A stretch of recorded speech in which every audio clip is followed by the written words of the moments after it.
Maliennes, Maliens, Uniché, je vous salue. Africaines, Africains, je vous salue. Je suis au bord du grand fleuve. Il faut le montrer, ce fleuve-là. Le grand fleuve Djoliba, qu'on appelle encore le Niger, et qui inonde la belle ville de Bamako. Et j'ai eu le bonheur de découvrir ce restaurant original qui s'appelle le Vietnamien et qui vient d'être créé sur un bateau qui naviguait sur le fleuve Niger, un bateau qui est venu de Kangaba et qui, avec l'autorisation des autorités maliennes, a été réadapté comme un restaurant. Et il flotte sur le fleuve Niger et offre vraiment une restauration de très bonne qualité. J'en ai profité ce midi et j'ai trouvé un personnel qui paradoxalement me connaissait déjà et qui m'a repéré en moins de 5 minutes.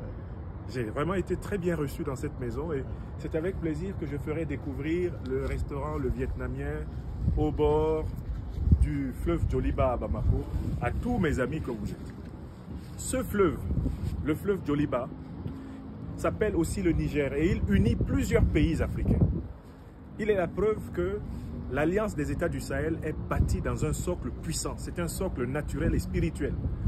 Les esprits des millénaires qui ici ont bâti les plus grandes civilisations africaines s'accordent à penser que l'union des peuples africains sera invincible.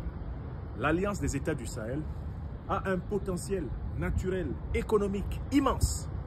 Et il est à prévoir que ce sera une grande puissance du 21e siècle. Voilà, donc vous êtes les bienvenus chez nos amis du restaurant Le Vietnamien sur le fleuve Djoliba ici à Bamako.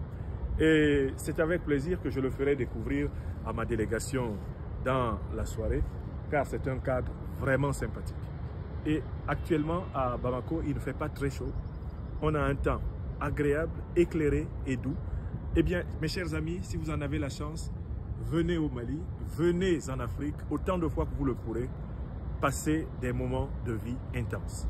Béni soit le peuple malien, béni soient nos amis, béni soient les autorités du Mali Koura, le président Assimi Goïta et tous ses compagnons, qui œuvrent à redonner à ce pays et à l'Afrique la preuve que la défaite n'est pas naturelle, la victoire est notre destin.